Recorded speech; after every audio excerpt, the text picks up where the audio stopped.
Hey, boys and girls. So April Fool's Day is coming up, and we were asked by Tootie the Clown to talk to you about pranks and April Fools. So, Miss Sig, do you know anything about pranks and April Fool's Day? I do, but first I want to show you my cool new water bottle. It's got a goldfish in it. Look. There's a goldfish in your water bottle? Yeah, look. Oh my gosh,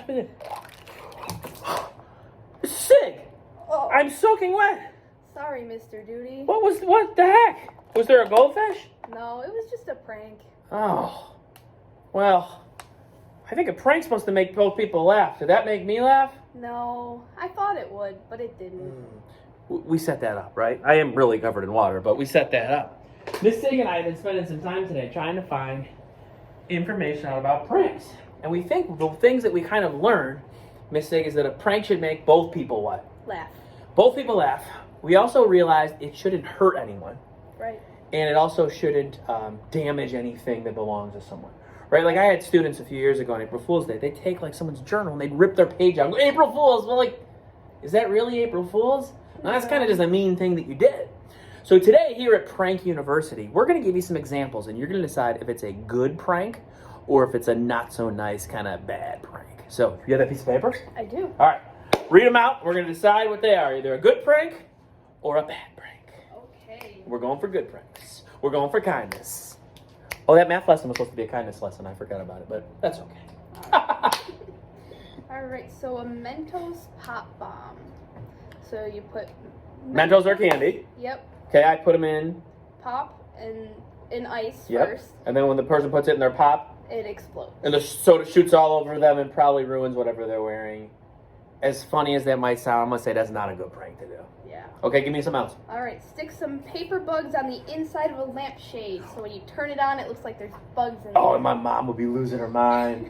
And it really wouldn't hurt her because they're not real bugs. Right. And it wouldn't hurt the lamp or anything. I think that's a good prank. That's a good prank. All right, cool. Give me another one. Give me another one. All right, put paint on someone's car or window. I own a car. If someone did that, I would not be their friend anymore because it would ruin my car. I'd have to spend money and time to get that off. Not a good prank. Give me another one. All right, make a tray of brownies, but instead of the actual brownie, it's just cut out letters E on brown paper. Oh, so they're a brown E. Yes. So it's like I could say to my girls, Maeve and Addison, hey girls, I'm so glad you got home. I just made you brownies. And they'd be like, oh my gosh, yes, we're starving. And then I'd be like, oh, brownies. Not hurting them. They would be upset, but I think that would be okay. I think that would still be a good prank. Okay, cool. Give me something else. All right. Anything else on there? You cut someone's pants so when they sit down, they rip. Well, right away, even that first part, cutting their pants is damaging something that belongs to them. And then even if their pants were to rip, as silly as it might seem right now, it's happened to me, believe it or not, in public. And when you rip your pants and you're standing there in the middle of a bunch of people you don't know, it's not a good feeling. It's embarrassing. So that's not something I want to do. You can put googly eyes on all the food items in the fridge. Like they're looking at you. That wouldn't hurt anything. I think that's a good prank. You get the idea, guys. We're trying for kindness here. Is it okay to jump out from behind a door and scare someone? Yes. Right? We're trying to make people laugh. Now, I want you to think about this a little bit. Would I do that trick to my grandma? Probably not, because she's a little up there in age. It might scare her so much she wouldn't feel very well afterwards, right? But a prank is something you do to make someone laugh and to make you laugh.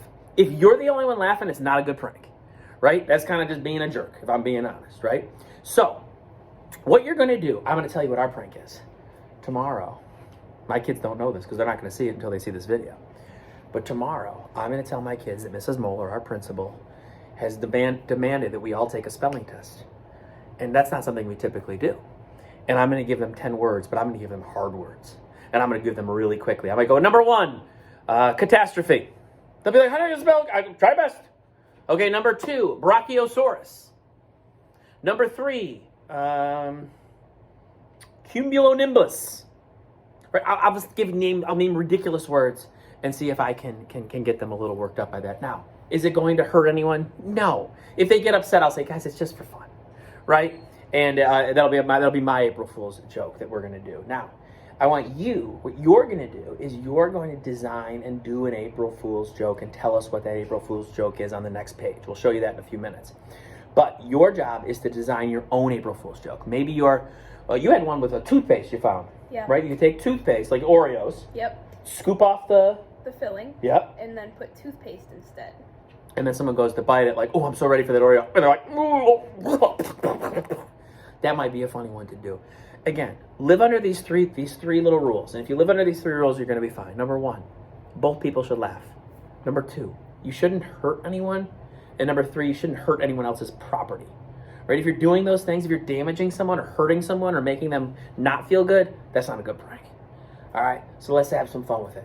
All right, so friends, you're going to create your own April Fool's prank. Miss Sig, why don't you tell them about the page they're going to fill out? Okay, so we just learned our rules about creating a prank, and we're going to use those rules to fill this out. So up here at the top, you're going to put your name. So I would put in Miss Sig. It would be Miss Sig's prank. And then we're going to fill out our first, next, and then. So if I'm doing the toothpaste on the cookie, I'm going to go first. I bought Oreos and scraped out the center. If I do next, I'm going to say that I put toothpaste in the middle of the cookies and then put them back together. And then I told my brother to eat one. I love it. And even if you think it's something more simple, which is kind of what I'm thinking, if I Miss Stasiak across the hall, I was thinking about putting on my snake head and just jumping out from behind her door. It would still be Mr. Duty's prank. First, I put on my snake head and hide behind Miss Stasiak's door. Next, I wait until she walks in, excuse me, into her classroom. Then I jump out, whoo, and I scare her, right? With the one I'm going to do with my kids here in the classroom. First, I'm going to tell my kids we have to take a spelling test. Next, I'm going to give them very difficult words that they have to write. Then they'll be frustrated, and I'll explain it was just a joke. Now, here are my final rules to show you for... Where did I put my other pen? Here are my rules for a prank. Ready? I'll say it. You say it, Miss Sig. Ready? A good prank should... Be funny to all involved. Be funny to all involved. It should make her laugh and myself laugh. When she shot the water in my face, I didn't laugh. Right? So that wasn't a great one. Number 2. Not hurt anyone. No one should be getting hurt here. At this time, all students who That's all right. See how we teach all the way to the bell. That's how dedicated we are here. All right. Number 3. It should not damage anything. Yeah. No one's material, their clothes, book bags, papers, nothing should be ruined. And number 4, I think the most important rule, it should make you pee your pants. Just a little. Sometimes something really funny, right? They go, I'm going to pee my pants. So it should be really funny and have some fun with it, all right? Anything else? I think that's it. All right. Just have fun. Have fun, April Fools. Boys and girls, this is an odd request, but this is your ticket to go home, ticket to go outside, ticket for free choice time today. And here's what Mrs. Moeller asked us to do. We used to take spelling tests quite regularly, which means we do them almost every day, or every week, I guess. And we haven't done one this year because we changed things with COVID. But today is different, and she wants us to sneak in one spelling test for all of first grade. So this will just be a quick one. It's just for a small grade. No one panic. Everyone take out your journal and open to a blank page. And I wouldn't be too concerned about it. You're going to sound the words out the best that you can. These are words that I think are pretty reasonable for first grade. So here we go. Are you ready? Yes. All right, everyone, on the first one, write a number 1 and put a period. Number 1. Put a number 1. Yep, write a number 1 and then a dot. Perfect. Your first word is, what did she tell me to say? Continent. You live on the continent of North America. Continent.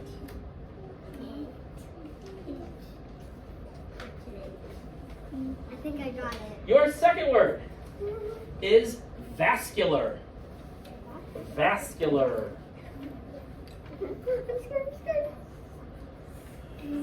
Actually, she did say this is for half of your grade. I'm sorry, half of your grade is based on this. So try your best with this. Vascular. Thank you, George. W. Your third word is graduation. Graduation. Graduation. And that is such a weird word. Number 4. I want to say this one right. Supercalifragilisticexpialidocious. There's no way. No. Supercalifragilisticexpialidocious. No! I quit school. You're looking? I quit school. All right, now, for a second, freeze for a second.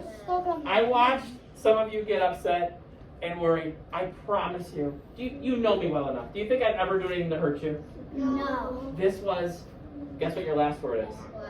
I'll say it, you say it. April Fools. April Fools. This is a prank. It's a fun thing. There's no spelling test. I made this whole thing up. And believe it or not, I actually videotaped. I have the video going because I'm going to put this on the video for all the kids to see. Now, listen, you know me well enough. My job is to help you be better students and make you feel good. Would I ever try to make you feel bad on purpose? Yeah. No, I would not. Yes. So say happy April Fools. Happy April Fools.